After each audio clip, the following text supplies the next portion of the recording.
es Andrea Arias, Michelle Hilarión, Tatiana Maya y somos de la Universidad Cooperativa de Colombia, sede Villavicencio. de la Facultad de Ciencias Económicas, Administrativas y Contables en la carrera de Contaduría Pública.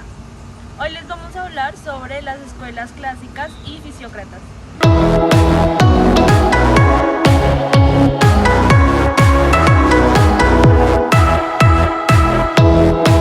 Los clásicos fueron una doctrina que defendió la libertad de producción y la libertad del mercado, con conceptos fundamentales de la escuela fisiocracia adoptados por la economía clásica llamada también escuela liberal.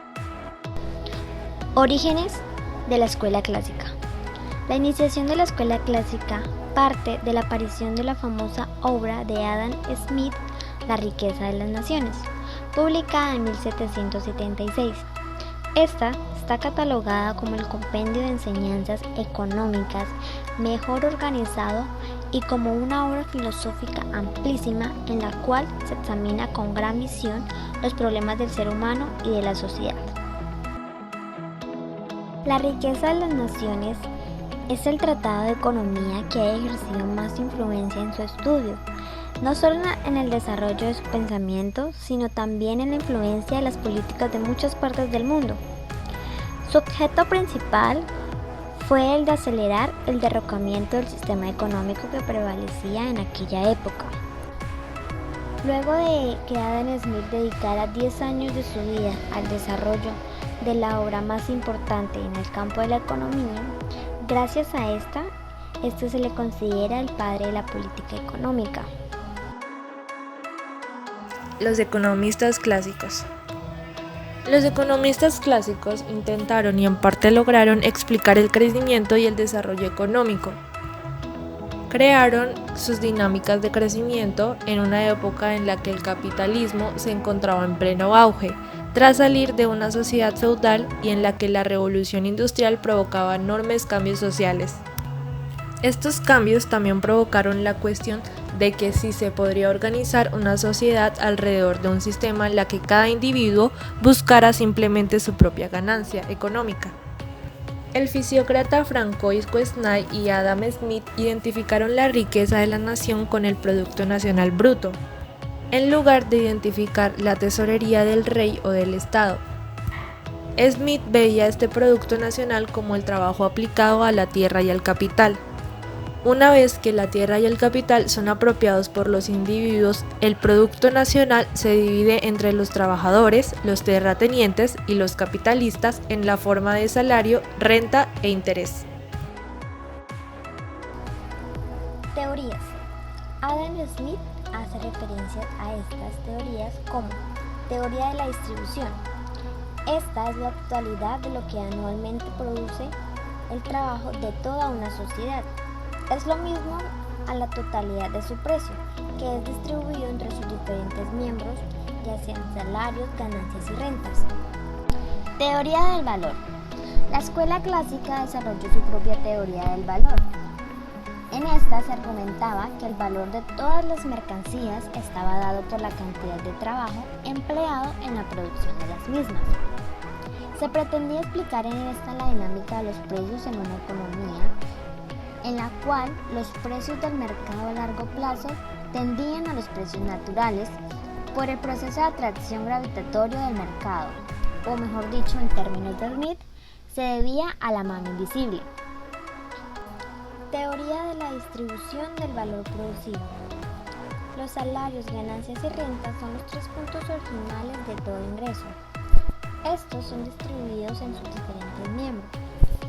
Por ejemplo, los trabajadores venden sus horas de trabajo por un salario.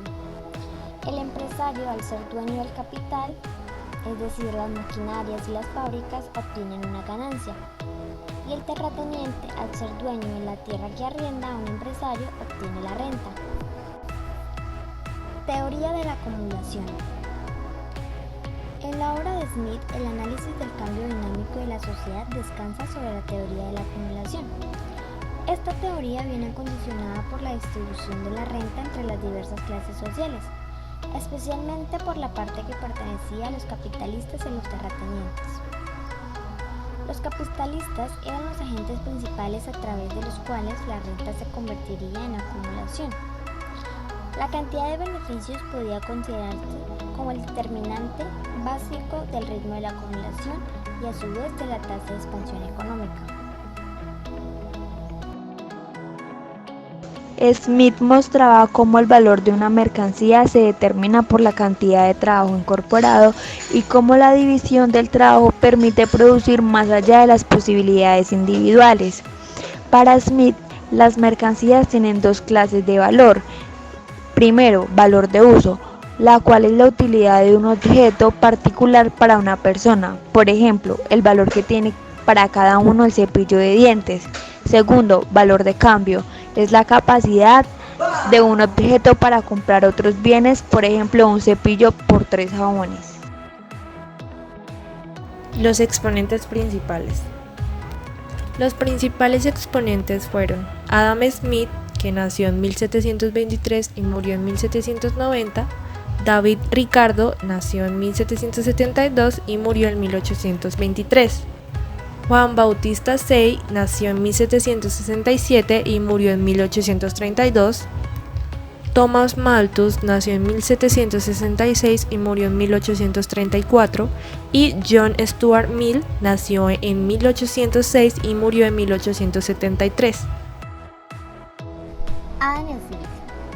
Adam Smith nació en Escocia el 16 de junio de 1723 y falleció en Edimburgo el 17 de julio de 1790. Fue un economista y filósofo escocés. Se le considera como el fundador de la escuela clásica.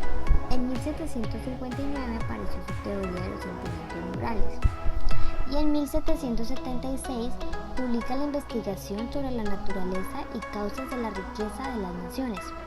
A partir de entonces su fama y reputación queda establecida para siempre. Según Smith, uno de los factores fundamentales del crecimiento económico descansaba en el concepto de la división del trabajo, puesto que incrementaba la producción por 3 razones. Estas son: aumentaba la destreza de cada operario cuando se realizaba repetidamente una tarea sencilla. Se ahorraba tiempo, ya que el trabajador no necesitaba cambiar de una clase de trabajo a otra. Y se puede inventar maquinaria para incrementar la productividad una vez que las tareas se han simplificado y convertido en rutinarias. Teorías que defendía Smith. La teoría del valor. Para Smith, el valor era independiente de los caprichos del mercado. Los precios nominales podrían fluctuar, pero el valor permanecería constante. Smith afirmaba que el trabajo era la medida del valor, por lo cual admitió que cuando se trataba de una sociedad primitiva, el valor del bien debía depender de la cantidad de trabajo que se requería para producirlo. David Ricardo es un economista inglés que nació en 1772 y murió en 1823. Smith fundó la escuela clásica y fue una de las figuras más destacadas en cuanto a lo posterior de las ideas de los clásicos.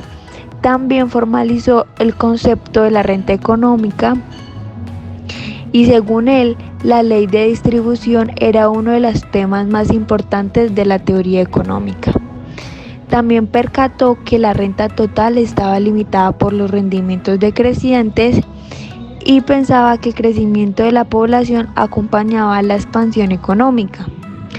Ricardo también señaló que el proceso de expansión económica podía minar sus propios cimientos. Juan Bautista Say era un economista francés, nació en 1767 y falleció en 1832. Fue uno de los fundadores de la Escuela Libre Cambista y exponente de la Escuela Clásica. Su obra fue el Tratado de la Economía Política. Say proponía que la economía tendría siempre una situación de equilibrio con pleno empleo. En tal sentido elaboró la teoría llamada Ley de los Mercados de Say.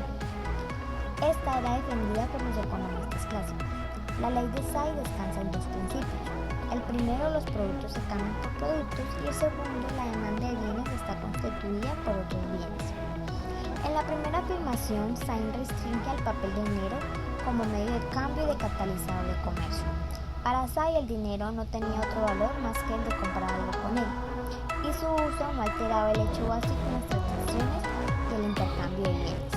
En la segunda afirmación se sostenía que la demanda de bienes estaba constituida por otros bienes e interpretaba que el acto de producir generaba renta suficiente para comprar el producto.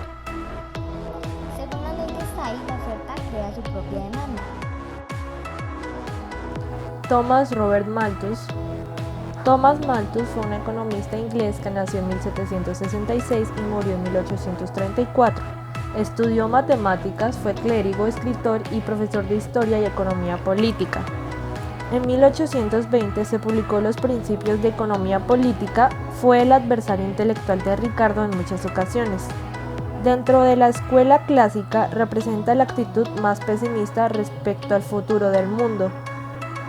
Argumentaba que la raza humana tendía a multiplicarse a un ritmo muy rápido y que la Tierra, a diferencia de la población, no puede multiplicarse.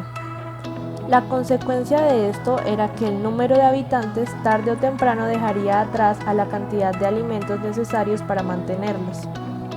Las guerras, las epidemias y las plagas resultaban necesarias para regular la población. El hambre parece ser el último y más terminable recurso de la naturaleza, observaba Malthus. John Stuart fue un filósofo inglés y sus principales aportaciones más notables pertenecían a la lógica. Según Mill, las leyes de producción son inmutables, pero las de distribución no.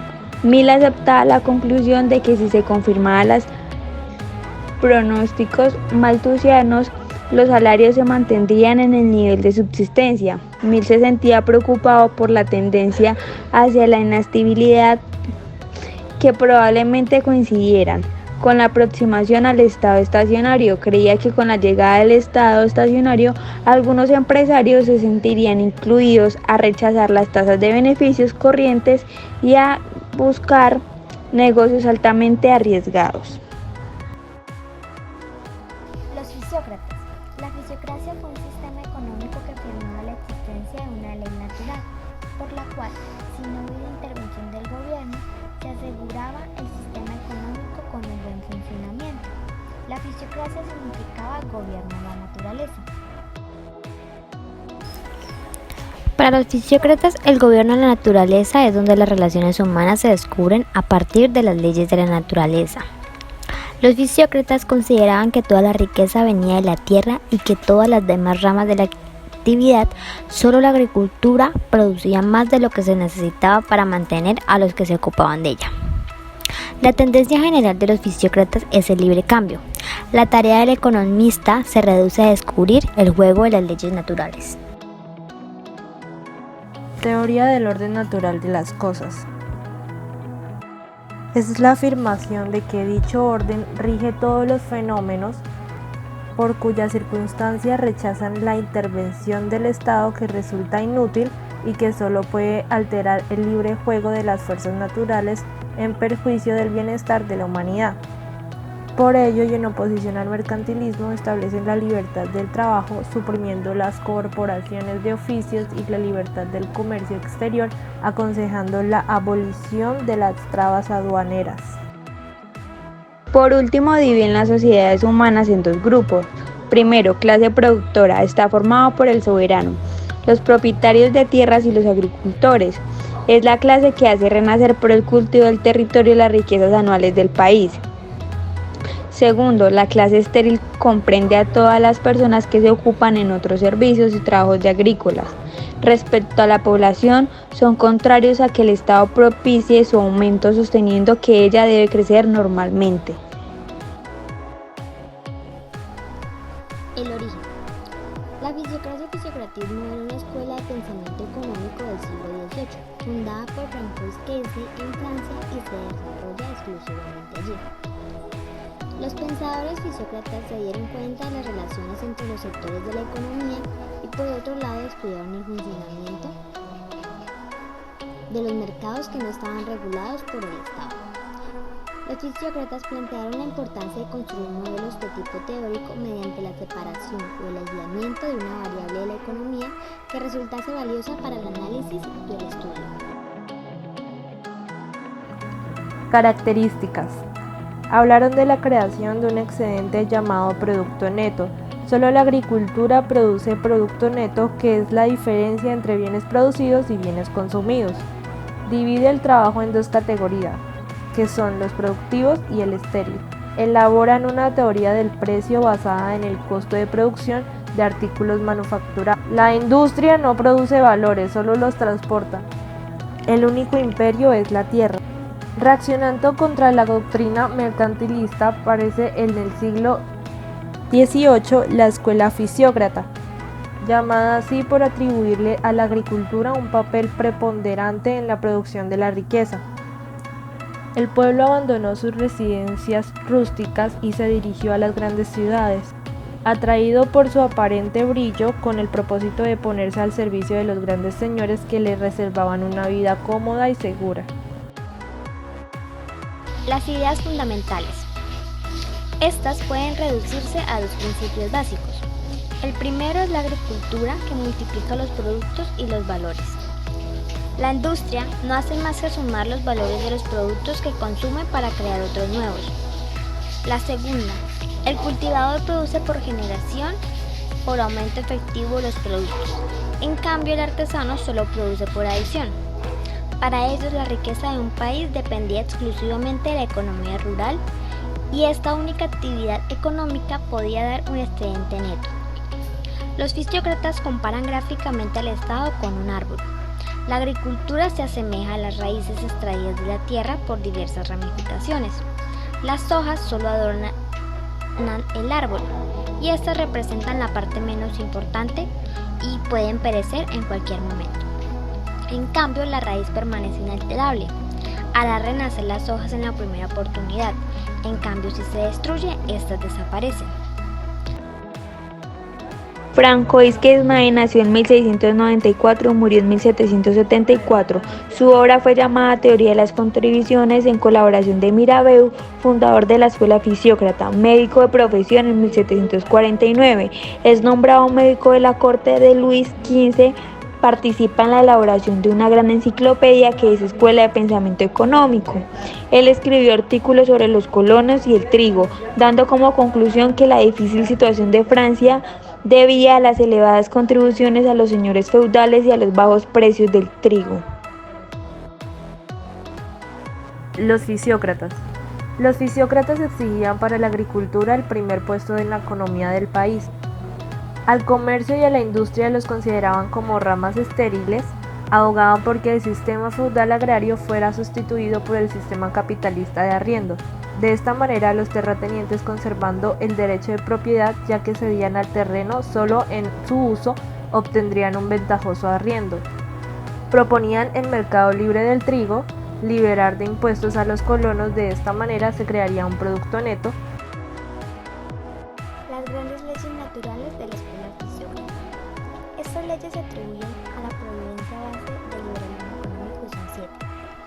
La primera es ley lucha por existencia, la segunda es ley de concurrencia selección vital, la tercera es ley de concurrencia competencia sin límites, que es válida para el mercantilismo, la cuarta es la ley de la población, que se refiere a la cantidad de hijos que se tenía, la quinta es la ley de la oferta y la demanda, esta varía en relación inversa a la oferta, la sexta es la ley del salario, que se refiere al precio de la mano de obra, esta se divide en salario corriente, que es determinado por la demanda, o el salario natural, también llamado ley de bronce, que establece que está determinado por el costo del producto de mano de obra.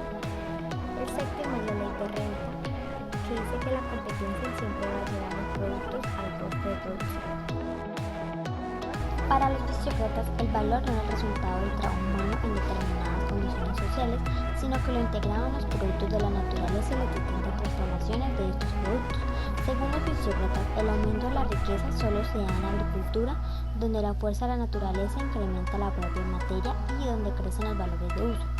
Los fisiócratas establecieron la composición del capital de su división fijo y circulante y diferenciaron los gastos de producción entre, a saber, adelantos anuales, los que se realizan cada año en la agricultura, mano de obra. También se incluyen los integrantes en los gastos de producción, los gastos primitivos, solo en parte. Cuadro económico de Quesnay. Lo enfoca desde el punto de vista de la burguesía. En este cuadro estableció la estructura de clases de la sociedad. De acuerdo con el país, lo constituyen tres clases: clase productiva, que son los trabajadores del campo y obreros; clase terratenientes, los cuales se apropian de la plusvalía; clase estéril, que es integrada por los dedicados a los servicios y trabajos, incluyendo la industria; colonos, excepto los del cultivo de la tierra, que no crean excedentes. Ana Roberto Jacobo Turgot. Ana Roberto Jacobo Turgot nació en 1721 y murió en 1781. Fue reconocido por su obra Reflexiones sobre la formación y distribución de las riquezas. En esta obra habla acerca de su cuadro económico. Turgot, a nombre del rey, publicó 6 edictos. Los terratenientes deben dar su tributo en forma monetaria, ya no en especie. Supresión total del impuesto al comercio del trigo. Supresión de impuestos que recaían en los comerciantes. Supresión de las corporaciones y privilegios concedidos a los artesanos. Supresión del derecho de aduana sobre el tocino que se importaba de Francia. Supresión de las contribuciones que gravaban el comercio de carne. El fin de estos edictos era acabar con las limitaciones feudales y desarrollar las relaciones comerciales y monetarias.